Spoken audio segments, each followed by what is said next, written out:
The UN estimates that global food prices are almost 25% higher than they were a year ago, and a record number of people are on the brink of starvation. Chris Barrett is an agricultural and development economist and professor at Cornell University. Chris, welcome to the program. Thank you very much for having me, Mimi. So the embargo on Ukraine's grain shipments has been lifted. Will this bring any relief?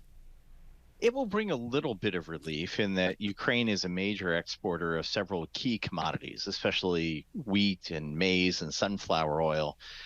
But this is largely just a recent interruption in a broader pattern of structural problems we face in the global agri-food system, where demand is just growing faster than supply. And so this will help to temper the recent price increases, but it's not going to solve the underlying structural problems. And you say that the world's agricultural and food systems face, quote, a perfect storm. Explain that. Well, we've got a combination of several things that have hit at once, any one of which is a mild problem, but together pose a major problem. The first of these is the obvious continued disruptions associated with COVID. This is a massive macroeconomic shock, especially in the low-income world, which has had a much harder time being able to vaccinate its people and provide curative treatment. So the economic losses in many countries, the people put out of work, have been really considerable, and that's caused a big increase in poverty, and poverty is the big predictor of food insecurity, of people going hungry. Moreover, the pandemic has meant that developing country governments, like our own government, have spent massive amounts on public health treatments, on trying to provide temporary safety nets, and they just have no resources left to buffer people against the food price shock. So that's big problem one. That's a major storm on its own. The second one is climate change. Climate change is increasingly causing major disruptions in key growing areas around the world. We're seeing unusual heat in the United States. We're seeing an unprecedented drought in the U.S. West. These are being replicated in other places too, and those cause supply shortfalls. We simply don't grow as much grain, livestock aren't as productive, et cetera. So that slows supply growth. That's a real headwind that we're facing as we move forward with demand due to income and population growth. And then the third is the disruptions caused by the war. Two major agricultural exporters, a big share of their crop exports, as well as exports of things like fertilizer and fuel. Russia's a major seller of fertilizer and fuel on the global market.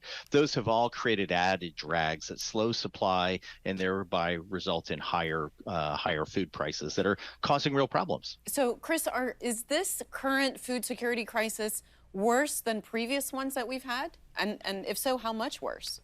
Well, it's hard to put an exact number on it, but the food prices we face today are higher, even in inflation-adjusted terms, than the highs that we hit back in 2008 to 2012. We had two recent global food price spikes that caused real problems around the world, driving tens, if not hundreds of millions of people into poverty and food insecurity, and resulting in lots of civil unrest. We saw governments fall in places like Haiti and Madagascar, in part because of people's displeasure with the challenge of feeding their families well. We're already seeing similar political stresses today. The government of Sri Lanka recently fell, and part of that was unrest around food and fuel prices. So will we see serious humanitarian consequences from this? Yes, we already are. We are seeing record numbers of people who are displaced from their homes due to war and due to climate shocks. Those people have to be fed because they aren't immediately absorbed into regular economic activity. And on top of that, we're seeing very high food prices that are making a healthy diet unaffordable even to people who are keeping jobs in much of the world. So the humanitarian response needed right now is something on the order of almost $50 billion. And that's just a lot more than is usually anteed up to help to meet immediate food needs. And that can't come at the cost of addressing the long run challenges. Well, Chris, let's talk about solutions. One of the solutions that you're calling for is to build better social safety nets. What does that actually look like for the U.S. government? Well, the U.S. government is a good example of what we did here in the pandemic. It was quite remarkable. The official estimate of food insecurity in the United States, based off of the December 2019 survey data, was 10.5% of Americans. And in December of 2020, after the largest drop in employment in American history, the food insecurity rate was exactly the same. It was 10.5%. Why was it that amid this massive dislocation that happened in the economy, lots of people put out of work, we weren't seeing increases in hunger and food insecurity in the United States? It was because we had rapid response with safety nets. Government stepped up and provided checks. There were rent moratoria. There were increased SNAP benefits for those who qualified for that program. There were summer electronic benefit transfer programs for the school lunch and school breakfast programs, so that kids who would otherwise have been fed at schools were still getting food at home. All of these things expanded very quickly. That simply has not happened in most of the world. So we've shown that in the face of a massive disruption, we can shield vulnerable people against suddenly being hungry. We just haven't extended that safety net to cover the rest of the world. And part of that requires setting up financial trigger mechanisms so that those things are fairly automatic, that they don't rely upon the political will that was marshaled quickly in the United States.